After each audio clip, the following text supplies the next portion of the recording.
Good morning friends, I am ख्याति Patel from अश्वमेघ विद्यालय। आज का हमारा टॉपिक है chapter number 5 using pictures in सिनफिक। अब हम लोग इस चैप्टर के अंदर सिनफिक के अंदर पिक्चर के साथ कैसे वर्क करते हैं वो पिक्चर्स के बारे में देखने वाले हैं। तो सबसे पहले सिनफिक के अंदर इमेज को इंसर्ट करने के लिए आपको फाइल मेनू के अंदर जाना है। उसकी जो स्क्रीन है वो स्क्रीन में से आपको फाइल मेनू के अंदर जाना है इमेज को इंसर्ट करने के लिए। फाइल मेनू में से आपको ऑप्शन सिलेक्ट करना है इंपोर्ट, या तो आपके पास दूसरा वे है उसकी शॉर्टकट की आपको प्रेस करनी है Ctrl+I। फाइल मेनू में से इंपोर्ट या Ctrl+I दो में से एक भी वे पसंद करोगे तो आपके पास यहाँ पे टेक्स्ट बुक में दिखाया गया इंपोर्ट इमेज का डायलॉग बॉक्स आएगा। इसके अंदर से आपको इमेज सेलेक्ट करके यहाँ पे ओपन बटन के ऊपर क्लिक करना है। इतना करोगे तो आपकी सिनफिक के अंदर क्या हो जाएगी, इमेज वहाँ पे इंसर्ट हो जाएगी। ठीक है। फिर अगर आपको इमेज को छोटी या बड़ी करना हो, जैसे अगर आपकी स्क्रीन पे इमेज थोड़ी छोटी आ रही है, देखो यहाँ पे देखो मेरी इमेज ऐसे कुछ छोटी दिख रही है, तो अगर मैं इसको बड़ा करना चाहती हूँ तो मैं सिनफिक के अंदर ये आई हुई इमेज के ऊपर जस्ट क्लिक करूँगी। ये क्लिक करूँगी तो यहाँ पे ऐसे डक आ जाएंगे। फिर वो डक से मैं इमेज को छोटी या बड़ी कर सकती हूँ।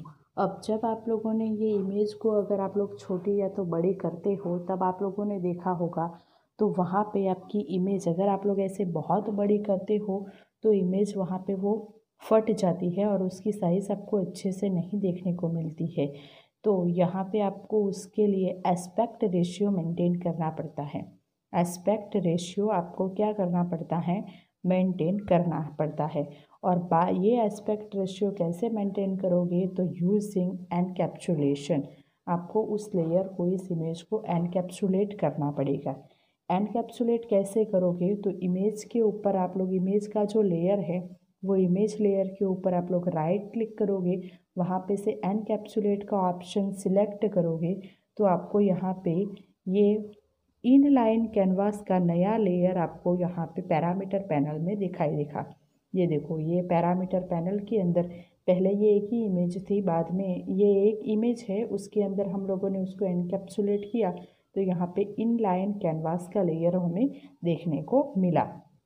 अब आप लोग इस इमेज को बड़ी करोगे तो ये इमेज आपकी ब्लर नहीं होगी। कैसे बड़ी करना है, तो ये इमेज क्या लेयर है उसके ऊपर राइट क्लिक करना है, न्यू लेयर में जाना है, ट्रांसफॉर्म पे सेलेक्ट करना है और वहाँ से स्केल करना है। ठीक है। तो इसका अब आप लोग ऐसा करने से अब आप लोगों की इमेज आप लोग स्केल करवा सकते हो।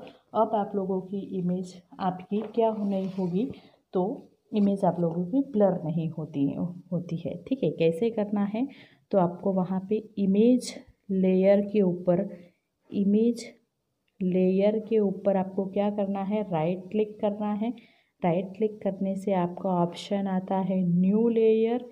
न्यू लेयर में से आपको ऑप्शन सिलेक्ट करना है ट्रांसफॉर्म और ट्रांसफॉर्म के अंदर ऑप्शन आता है स्केल।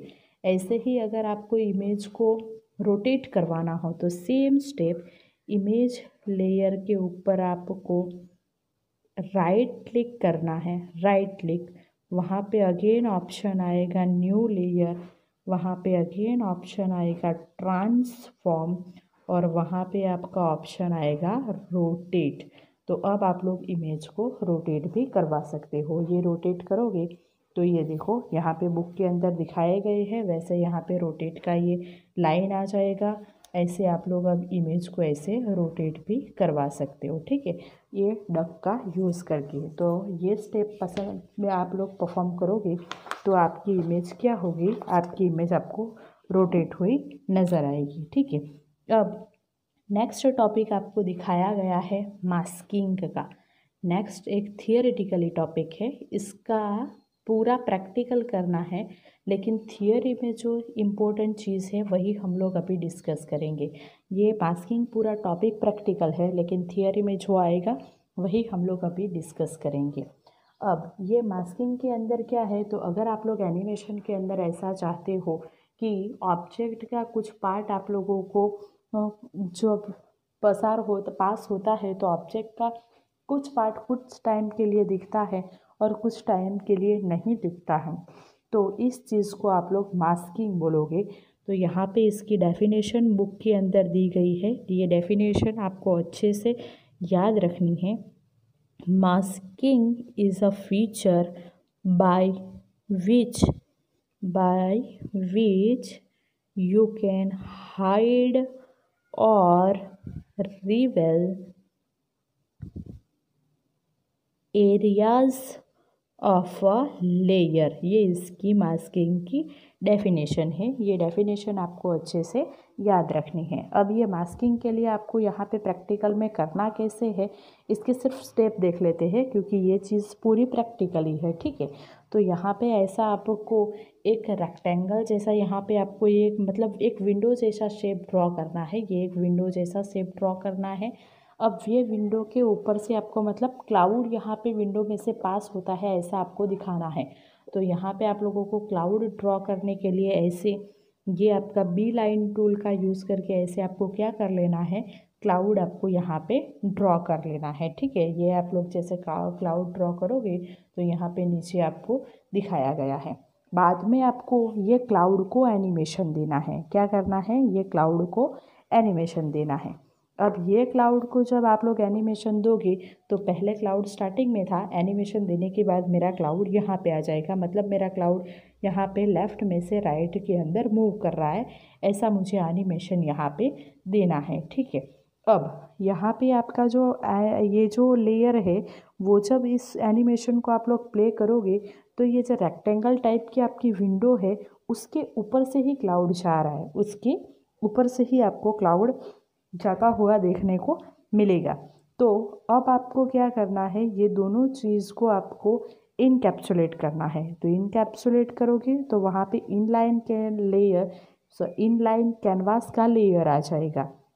इनकैप्सुलेट करने से क्या होगा, इनलाइन कैनवास का लेयर वहाँ पे आ जाएगा। देखो ये दोनों चीज़ को मैंने इनकैप्सुलेट किया तो यहाँ पे ये इनलाइन कैनवास का लेयर आ गया। ये चीज़ प्रैक्टिकली है, तो थियरी में से इसमें से ये डेफिनेशन के सिवा और कुछ क्वेश्चन नहीं पूछते हैं, ठीक है। और जो सेटिंग करने पड़ते हैं पैरामीटर पैनल में से, वही सिर्फ एग्ज़ाम में पूछते हैं।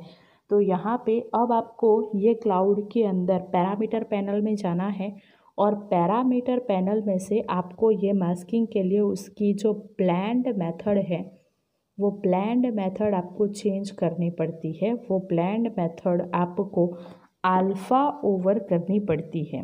क्या करनी पड़ती है, अल्फ़ा ओवर, ठीक है। ये मास्किंग के अंदर ये ब्लेंड मेथड का सेटिंग आप लोग क्या करोगे, अल्फ़ा ओवर। तो ऐसे ये दो क्वेश्चन ये मास्किंग में से आपके पूछे जा सकते हैं, ठीक है। अब बाद में आप लोग इसे प्ले करके देखोगे तो यहाँ पे आप लोग देखोगे आउटपुट, तो ये विंडो के पीछे से क्लाउड जाता होगा, ऐसा दिखाई देगा। जब ये यहाँ से पास होगा और यहाँ से पास होगा तब ये क्लाउड नहीं दिखेगा, लेकिन जब ये यहाँ पे आएगा तब ही ये आपको क्लाउड दिखेगा। तो ये आपका मास्किंग का टॉपिक है। इसमें से सिर्फ ये एक दो क्वेश्चन आपकी एग्ज़ाम में आ सकते हैं, वैसे है, बाकी सब पूरा आपको प्रैक्टिकल है। बुक के अंदर दूसरा देखोगे तो बुक के अंदर आपको दूसरा एक सर्कल पास करके दिखाया है। सेम प्रैक्टिकल है, लेकिन वहाँ पे क्लाउड हम लोगों ने ड्रॉ किया था, यहाँ पे सर्कल है। तो ये सर्कल को भी सेम जैसे मास्किंग के अंदर किया वैसे ही सेम उसकी क्या करनी है, वैसे ही यहाँ पे सेम उसको भी सर्कल को भी एनिमेशन देना है। और ये मास्किंग का प्रैक्टिकल आपको एग्ज़ाम के अंदर करना है, ये बहुत इम्पोर्टेंट है। और जैसे आप लोग यहाँ पे इसे बाद में ये पूरे स्टेप करने के बाद देखोगे तो ऐसे यहाँ पे आपको क्लाउड यहाँ पे सर्कल ऐसे पास होता हुआ दिखाई देगा, ठीक है। तो मास्किंग के अंदर आपको ये जो थियरी वाली एक दो क्वेश्चन हैं, वो एक दो क्वेश्चन आपको एग्ज़ाम के अंदर पूछे जा सकते हैं, वो आपको याद रखना है। नेक्स्ट टॉपिक आपको बताया गया है कि आपके सिनफिक के अंदर आप लोग स्लाइड शो भी क्रिएट कर सकते हो। क्या कर सकते हो, स्लाइड शो। स्लाइड शो क्या है ये आपको पता ही है, 1 बाय 1 आपके इमेज सारी एक के बाद एक डिस्प्ले होती जाती है, उस चीज़ को आप लोग स्लाइड शो बोलते हो, ठीक है। तो स्लाइड शो के लिए आपके पास बहुत सारी इमेजेस चाहिए, ठीक है। एक इमेज से काम नहीं चलता है, क्योंकि स्लाइड शो हम लोग इमेजेस का बना रहे हैं, तो हमें बहुत सारी इमेजेस चाहिए। अगेन ये चैप्टर पूरा, ये टॉपिक पूरा स्लाइड शो भी आपको प्रैक्टिकल में ही करना है, लेकिन जो चीज़ थियोरी में आती हुए, जो चीज़ थियोरी में इम्पोर्टेंट है, जिसके अंदर से क्वेश्चन एग्ज़ाम में पूछे जा सकते हैं, वो सारी चीज़ें यहाँ पे हम लोग देखेंगे। तो ये स्लाइड शो का प्रैक्टिकल करने के लिए आपको 2 प्रॉपर्टीज सेट करनी पड़ती है, ब्लेंड मेथड एंड अमाउंट। ये आपको याद रखना है, 2 प्रॉपर्टी आपको सेट करनी पड़ती है ये स्लाइड शो के लिए, ब्लेंड मेथड और दूसरी है आपकी अमाउंट। ठीक है, अब ब्लेंड मेथड और अमाउंट में क्या क्या करना है, तो जो अमाउंट जो प्रॉपर्टी है, ये amount property is used for visibility of image. ये अमाउंट प्रॉपर्टी किसके लिए यूज़ होती है, इमेज की विजिबिलिटी डिस्प्ले करने के लिए, विजिबिलिटी ऑफ इमेज, इसके लिए आपकी ये अमाउंट प्रॉपर्टी यूज़ होती है। और अमाउंट वैल्यू 1, अमाउंट की वैल्यू 1 होती है, that signifies the layer is fully visible.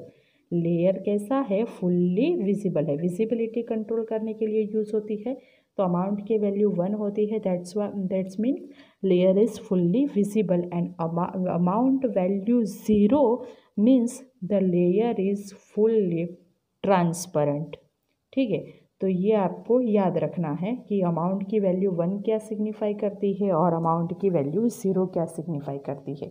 Blend method को क्या करेंगे वो हम लोग अभी देखेंगे। तो सबसे पहले आपको इमेज इंसर्ट कर लेना है, जैसे मैंने यहाँ पे कंट्रोल आई प्रेस किया, उसकी शॉर्टकट की और एक इमेज इंसर्ट की, वैसे ही दूसरी इमेज यहाँ पे इंसर्ट कर लेनी है। जैसे इमेज इंसर्ट करते जाओगे, ये साइड पे जो पैरामीटर पैनल है ना, उसके अंदर वो दिखती जाएगी। ये मेरी दूसरी इमेज मैंने यहाँ पे इंसर्ट करवा ली, वैसे ही आपको यहाँ पे तीसरी इमेज इंसर्ट करके दिखाई है, वैसे ही यहाँ पे 4th इमेज इंसर्ट करवाई है, वैसे आपको 5 to 6 इमेज इंसर्ट करवा लेनी है। ठीक है, 5 to 6 इमेज इंसर्ट करवा लेनी है। बाद में यहाँ पे जो पैरामीटर पैनल आपको राइट साइड पे स्क्रीन पे देखने को मिलती है, उसमें से सारी इमेज को सिलेक्ट कर लेना है। कैसे सिलेक्ट करोगे, तो कंट्रोल की प्रेस करके। बाद में उसकी जो ब्लेंड मेथड है, वो ब्लेंड मेथड आपको चेंज करनी पड़ती है। कौन सी मेथड, ब्लेंड मेथड आपको चेंज करनी पड़ती है। हम लोगों ने बोला कि 2 मेथड आपको चेंज करनी पड़ती है, ब्लेंड एंड अमाउंट। और यहाँ पे आपको ब्लेंड मेथड को क्या करना पड़ता है, स्ट्रेट करना पड़ता है। ब्लेंड मेथड को आप लोग क्या चेंज करोगे, स्ट्रेट ब्लेंड मेथड को चेंज करोगे। ठीक है, ये ब्लेंड मेथड आपकी स्ट्रेट चेंज होगी। अब आपको कौन सी प्रॉपर्टी के अंदर काम करना है, अब आपको अमाउंट की प्रॉपर्टी के अंदर काम करना है। ठीक है, अब अमाउंट के प्रॉपर्टी के अंदर आप लोगों को 1 by 1 इमेज सेलेक्ट करनी पड़ेगी। हम लोग एक ही इमेज का देखेंगे, सेम स्टेप आपको हर एक इमेज के लिए करना है। तो सबसे पहली फर्स्ट इमेज सिलेक्ट करनी है। ठीक है, फर्स्ट इमेज सिलेक्ट करने के बाद आपको देखो, ये अमाउंट जो प्रॉपर्टी है ना, ये अमाउंट प्रॉपर्टी के यहाँ पे जो आपका अमाउंट प्रॉपर्टी को सिलेक्ट करके दिखाया है, उस प्रॉपर्टी के ऊपर आपको राइट क्लिक करना है। क्या करना है, अमाउंट प्रॉपर्टी के ऊपर आपको राइट क्लिक करना है। राइट क्लिक करने से आपका एक कॉन्टेक्स्ट मेनू खुलेगा, उसमें से आपको कन्वर्ट का ऑप्शन सिलेक्ट करना है। कौन सा, कन्वर्ट में से आपको टाइम स्वैप करना पड़ता है। ये ऑप्शन जो है वो याद रखना, ये एग्ज़ाम में पूछे जाते हैं। ठीक है, तो अमाउंट में से कॉन्टेक्स्ट मेनू जो ओपन होगा, उसमें से कन्वर्ट पे से आपको टाइम स्वैप ऑप्शन सिलेक्ट करना है। जैसे आप लोग टाइम स्वैप ऑप्शन सिलेक्ट करोगे, यहाँ पे अमाउंट के आगे ऐसा एक एरो यहाँ पे आ जाएगा। देखो, ये एरो इतना विजिबल नहीं है, लेकिन ऐसा एक एरो यहाँ पे ऐसे आ जाएगा। अब इसके ऊपर आपको क्लिक करना है। जैसे आप ले इसके ऊपर क्लिक करोगे, यहाँ पे आपकी जो अमाउंट प्रॉपर्टी है वो नई पैरामीटर ऐड करेगी। इट विल ऐड न्यू सब पैरामीटर। ये पैरामीटर कौन से हैं वो भी आपको याद रखने पड़ेंगे, before, after, time and length. ठीक है, अमाउंट प्रॉपर्टी कौन से 4 पैरामीटर ऐड करती है, before, after, time and length. Before, after, time and length. ठीक है, अब आपको ये सारे ऑप्शन पीछे दिखाए हैं। देखो, ये अमाउंट कि एरो पे ऊपर मैंने ऐसा क्लिक किया तो यहाँ पे आपके 4 ऑप्शन खुले, before, after, time and length. Before को आपको 1 से सेट करना है, ये याद रखना। Before set the parameter before two 1 and after two 0। हर एक इमेज के साथ ये चीज़ करनी है, ठीक है।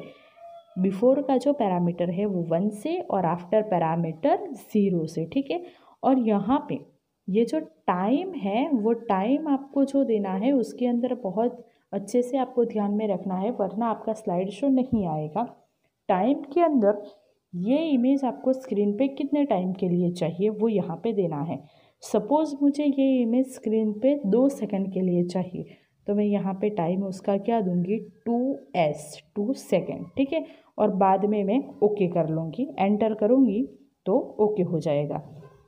अब आपको ये हो गया आपका सेटिंग फर्स्ट के लिए, ठीक है, फर्स्ट के लिए, इमेज के लिए। बाद में ये फर्स्ट के लिए आपको करके दिखाया है, बाद में आपको दूसरी इमेज के लिए भी वापस से सेम करना है। तो यहाँ से आपको दूसरी इमेज सिलेक्ट कर लेनी है, ठीक है। दूसरी इमेज सेलेक्ट करने के बाद यहाँ पे अमाउंट पे जाना है, ये अमाउंट पे राइट क्लिक करना है। राइट क्लिक करोगे तो ऑप्शन आएगा कन्वर्ट। कन्वर्ट के अंदर ऑप्शन आएगा आपका टाइम स्वैप। टाइम स्वैप के अंदर आप लोग क्लिक करोगे तो वहाँ पे 4 ऑप्शन खुलेंगे। कौन से, बिफोर, आफ्टर, ये before, after, time and length, ये याद रखना। कन्वर्ट के अंदर आपका ऑप्शन आएगा टाइम स्वैप। ये टाइम स्वैप से आपके 4 ऑप्शन खुलते हैं, before, after, time and length, okay. अब हर एक इमेज में बिफोर को 1 से सेट करना है, आफ्टर को 0 से सेट करना है, और टाइम आपको इमेज कितने टाइम के लिए स्क्रीन पे चाहिए वो आपको सेट करना है, ठीक है। अब यहाँ पे दूसरी इमेज में ध्यान में रखना, अब इसका टाइम यहाँ पे सेट करोगे तब क्या करोगे, तो पहली इमेज का 2 सेकेंड था, अब दूसरी इमेज भी अगेन आपको 2 सेकेंड के लिए चाहिए, तो आगे का 2 सेकेंड और इसका 2 सेकेंड प्लस करना है। मतलब दूसरी इमेज के लिए आप लोग टाइम यहाँ पे 4 सेकेंड डालोगे, है ना, क्योंकि आगे की इमेज ऑलरेडी 2 सेकेंड के लिए आएगी। अगर ये भी 2 सेकेंड के लिए चाहिए तो वो टाइम को इसके साथ ऐड करके आपको टाइम देना पड़ेगा। ऐसा करते करते आप लोग लास्ट वाली इमेज पे आओगे तो टाइम शायद से सपोज समझ लो आपका 10 सेकेंड हो गया, ठीक है, 10 सेकेंड। तो बाद में आपको लास्ट ये सारे चेंजेस करने के बाद आपको कैरेट ऑप्शन पे क्लिक करना है, एडिट में जाना है, प्रॉपर्टीज़ पे जाना है, और यहाँ पे जो आपका टाइम टैब है उसके अंदर आपका जो ये एंड टाइम है ना, वो यहाँ पे कितना आया आपको सारी इमेज का सेट करने के बाद, वो यहाँ पे देने के बाद आपको अप्लाई करना है। बाद में आप लोग प्ले करोगे तो आपको स्लाइड शो प्ले होता हुआ नज़र आएगा, ठीक है। तो इतनी सेटिंग, इतने चेंजेस आपको आपके स्लाइड शो के लिए करने हैं, ओके। अब नेक्स्ट टॉपिक आपको छोटा सा दिखाया गया है, इंटरएक्टिविटी।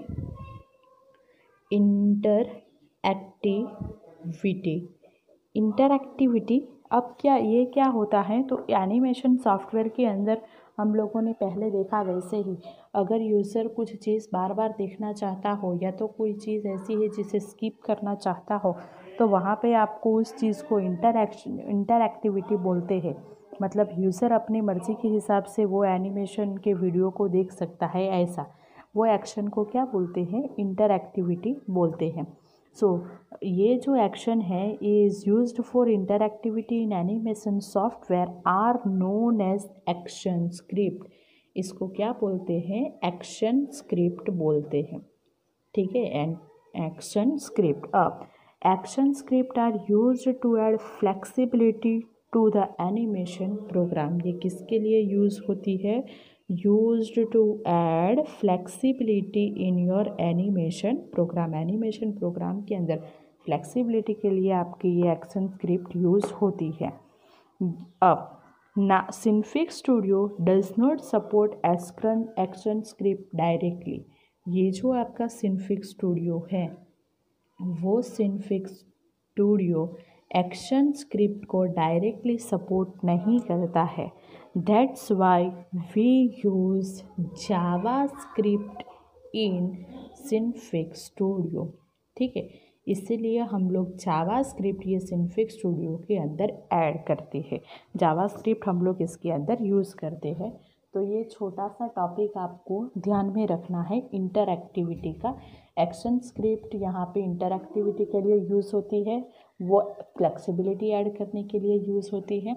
यहाँ पे अब सिनफिक स्टूडियो ये एक्शन स्क्रिप्ट को डायरेक्टली सपोर्ट नहीं करता है, इसीलिए यहाँ पे एक जावास्क्रिप्ट ऐड करके दिखाई है। ऐसी एक यहाँ पे एक जावास्क्रिप्ट बुक के अंदर दिखाई है। ये जावास्क्रिप्ट आप लोग 12th स्टैंडर्ड के अंदर आओगे तब आप लोगों को ये देखने को मिलेगी कि कैसे जावास्क्रिप्ट लिखते हैं, ठीक है। और इस चैप्टर का लास्ट टॉपिक है आपका portability of file. Portability of files, ये इस चैप्टर का लास्ट टॉपिक है, portability of files. In animation software we are creating the animation using different types of animation software। Animation हम लोग किसी भी टाइप के किसी भी सॉफ्टवेयर का यूज़ करके क्रिएट कर सकते हैं। The animation file created using particular animation software can be converted to Adobe Flash file। किसी भी एनिमेशन सॉफ्टवेयर का यूज़ करके हम लोग एनिमेशन फाइल बनाते हैं, उसे आप लोग Adobe फ्लैश फाइल के अंदर कन्वर्ट कर सकते हो। और ये SWF एडोब फ्लैश फाइल का एक्सटेंशन क्या है, SWF है, ठीक है। अब ये एडोब फ्लैश फाइल फॉर्मेट आपको एक SWF टूल्स प्रोवाइड करता है। SWF tools, it is an open source software which provide conversation of various file format into SWF। ये क्या करता है, डिफरेंट फाइल को SWF फाइल के अंदर कन्वर्ट करता है। Here SWF is an adobe flash file format used for vector graphic animation. कि किसके लिए यूज़ होता है, वेक्टर ग्राफिक्स एनिमेशन को क्रिएट करने के लिए ये आपका SWF टूल यूज़ होता है। अब यहाँ पे आपको बुक के अंदर ये एनिमेशन के अंदर ये आपके कुछ ऐसे ये SWF टूल के अंदर कुछ ऐसे प्रोग्राम हैं जो आपके यहाँ पे बुक के अंदर दिखाए गए हैं। देखो यहाँ पे ये पूरे आपके प्रोग्राम है और ये डिस्क्रिप्शन है। यहाँ पे पहला प्रोग्राम है GIF to SWF। It converts GIF file to SWF file. PNG to SWF, it convert PNG file to SWF file। JPEG to SWF, it converts JPEG file to SWF। PDF to SWF, PDF to SWF। WAV to SWF, it converts audio file into SWF file। AVI to SWF, it converts AVI file to SWF file। Font to SWF, font file to SWF file। And SWF extract, SWF extract, it extracts the images, sound, movie and clip from the SWF file। तो ये आपके list of programs supported in SWF tools. SWF tool के अंदर कितने programme आपको मिलते हैं उसका कुछ ये लिस्ट है, हेडिंग है, ठीक है। तो ये इतनी चीज़ें आपको ये चैप्टर नंबर 5 के अंदर याद रखनी है। यहाँ पे आपका जो सिनफिक है वो सिनफिक यहाँ पे क्लोज होता है। नेक्स्ट हम लोग नया चैप्टर नए लेक्चर के अंदर देखेंगे। Thank you.